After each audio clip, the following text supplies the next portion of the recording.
Hello, and welcome back to the channel. We are getting nearer and nearer now to kick off against Liverpool this Saturday lunchtime. I'm joined on the channel today by CF Woody, aka George Woods. He's a Liverpool supporting content creator, and today we are going through everything you need to know ahead of Ipswich Town versus Liverpool, and we'll even chuck some of our thoughts in along the way.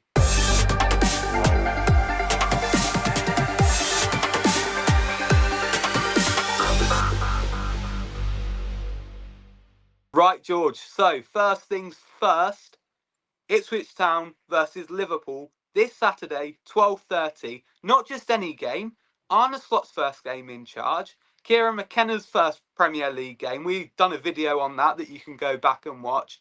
But more so than that, Ipswich Town's first game back in the Premier League, 22 years in front of a sold-out Portman Road. What an occasion.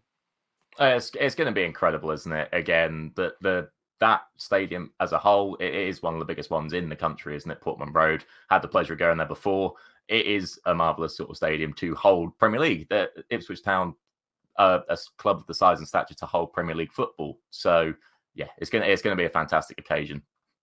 It is indeed. But I wonder, obviously, as an Ipswich fan, immediate aim is to stay up and then build across the next couple of seasons. Knowing what we've done over the last couple of seasons, I totally would not be surprised to see us exceed expectations, maybe get a top half finish. Who knows? But as I say, we just want to stay up first and foremost.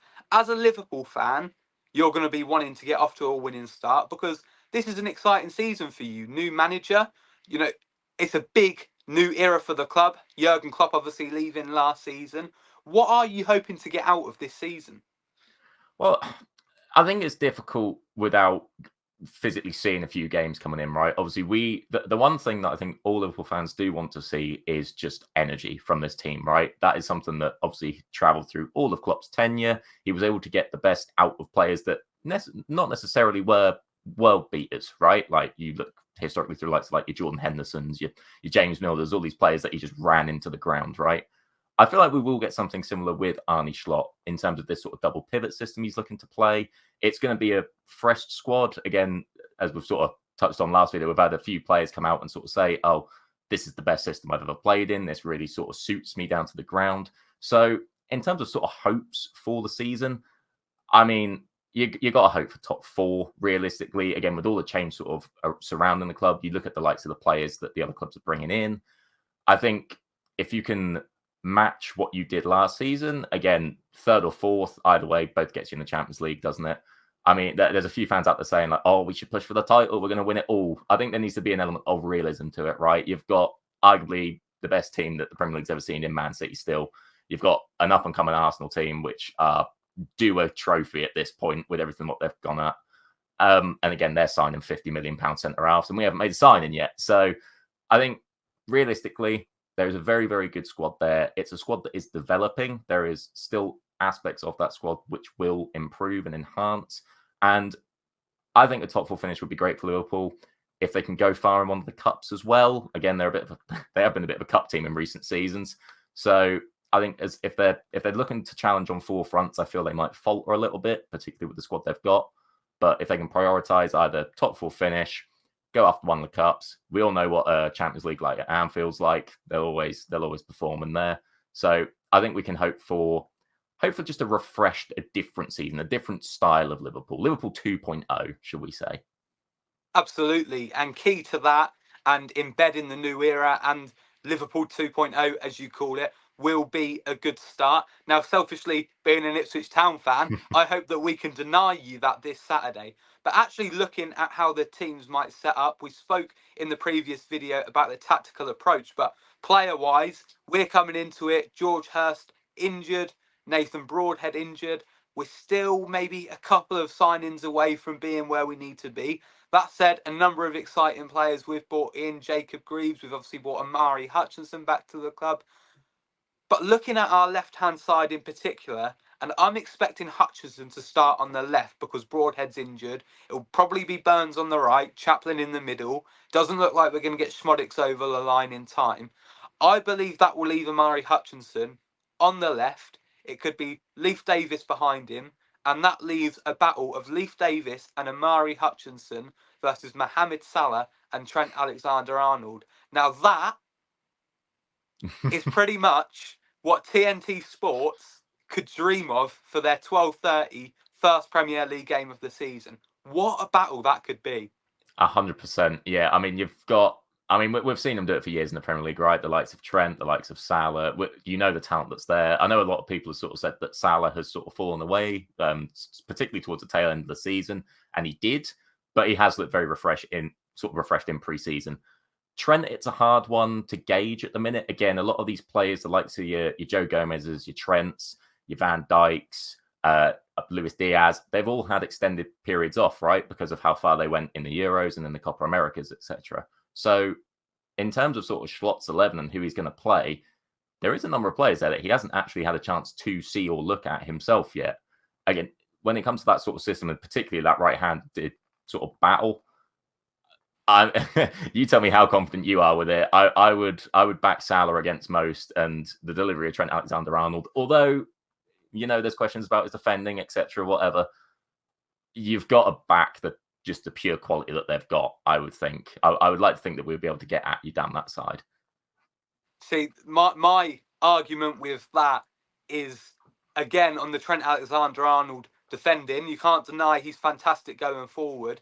I just think Omari Hutchinson, who in the Championship last season, albeit a big step to the Premier League, absolutely tore apart anyone that he played against, really took people on. And as an Ipswich Town fan, I'm hoping for him to be able to get at Trent. Of course, if Trent starts, because he might not, it could be Conor Bradley. We'll see who Slot goes for. But that would mean Salah would have to compensate, maybe allowing Leif Davis to get further up. But maybe I'm getting into dreamland here. But I certainly back Davis and Hutchinson. But what is for sure is it would be a very interesting battle. But generally speaking, how are you expecting Liverpool to set up? I mean, obviously Zubameni possibly coming in, doesn't look like that one's going to be over the line. There haven't been too many transfers at Liverpool this season. It's largely the same squad as last year. Yeah, I mean, again, there's been murmurs in the transfer market that the most prevalent one has been Zubamendi in recent sort of days at this point. I think if they can line up with their strongest 11 again, if Alisson's fit and ready, again, there's not been any Liverpool game time for him. Presumably, there's no injury. You'd like to think he's starting. Trent, similar situation. No Liverpool pre-season, but again, been at the Euros, extended holiday, etc. I think the centre-back one is a real interesting one for me because Kanate, from that Liverpool's perspective, towards the tail end of last season, was absolutely tragic. Genuinely, he couldn't hold down his own position. He was battling with a 20-year-old youngster in Jarrell Kwanzaa. I would like to see Kwanzaa start alongside Van Dijk in that centre-half pair, and I think he's honestly done enough and warranted a chance at that position, especially as we haven't looked to bring anyone in, and I feel like we do need a centre-half. Obviously, across that left-back position, Robertson, to the best of my knowledge, at the very least, is still out. So you'll either see a Joe Gomez come in, played there a lot of minutes last season, or Kostas Tsimikas has looked half decent in pre-season. But whether that's down to a lack of who you've got available to yourself or not, I think the formation would be an interesting one because it always sets up as a 4-3-3 when it comes to Liverpool, but it very quickly becomes one of the midfielders goes in, and then you have the two little double pivots, right? So whether that's an Endo in there, who realistically Schlott hasn't sort of fancied, I'll be honest, when we've sort of seen minutes. I can see it being a Szoboszlai. Szoboszlai, I think, will be in there 100%. Potentially the likes of either like a Gravenberch or a Jones. It's so hard to tell when he's not had all the players sort of at his disposal because you can't tell who he sort of fancied, who's looked good. And quite honestly, one of the best players just within the squad in pre-season has been Fabio Carvalho. And he's now going to Brentford as of confirmed today. So, oh, wow. Yeah, I think it's an interesting one. But I think front three would be particularly interesting. He started Jota a lot pre-season up the middle, which I think is his best position. I think he is honestly the best finisher at the club in terms of both feet, aerially, etc. You got to think it's going to be the Egyptian king and then Diaz on either wings. And then that midfield, honestly, if McAllister's fit, he'll slot into it. Szoboszlai will be there. And then your quote-unquote number 6 could be a pick of any, probably Curtis Jones at this point.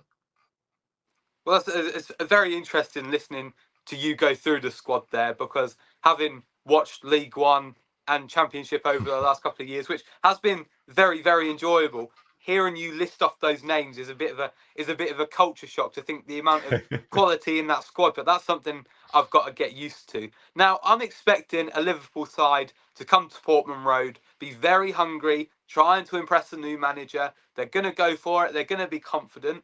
I'm expecting the same from Town, though. I'm expecting us. We've got no reason to be scared. You know, we've overperformed the last 2 seasons. We've got a squad who's exceeded expectation time after time. They're not going to be scared. They're going to throw absolutely everything at this. I'm confident. But what are you expecting from us? I'm expecting it to, with how Liverpool have been playing, there seems to be more of a sort of a focus on maintaining possession. Now, Klopp's side has obviously kept the ball themselves a little bit, but not to the extent of what this Schlott side has looked to do pre-season. So I'm wondering if it will be an element of a counter-attack with the pace that you guys have, because you have got some quick wingers, as we've obviously pointed out.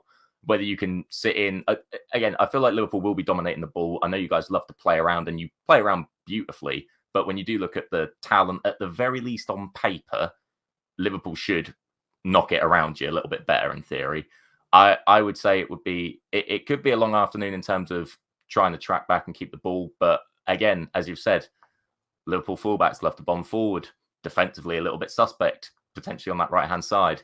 I think you can definitely create your own chances. And as we've said, you've overperformed. You thoroughly deserve to be in the Premiership. Don't there's no two ways about it. So, and with it being the first game and everything, I think that it'll be a difficult ask for Liverpool to walk away with all 3 points. I really do. Yeah, definitely. But I'm looking forward to it. I'm very excited. It's going to be a fascinating encounter. What is your final prediction? What is your score prediction for the opening game of the Premier League season between Ipswich Town and Liverpool? We'll go high score and we'll keep it interesting. I'm going to go with a 3-2. I do think you guys will get the opener just because I think the atmosphere there will be unrivaled, genuinely. But I can't not back my boys, can I? I can't not expect Liverpool to win. Under Schlott, the new management, the new style, the fluidity that they have looked to demonstrate and show, I'll lean towards 3-2 because again, Liverpool do give up chances massively, and if you've got the ability to stick it in the back of the net, as we've seen throughout the Championship with Ipswich, they'll 100% punish you. But I can't knock back Liverpool, mate. I'm gonna have to go 3-2. Yeah, no, absolutely fair enough. But I'm in very much the same boat as you. I think it's going to be a very attacking game. 2 fearless sides. We say all this, it'll probably be 0-0 now. Yeah. But no, I'm going to, of course, have to back my team as well. And I'm going to go for an Ipswich Town 2-1 victory.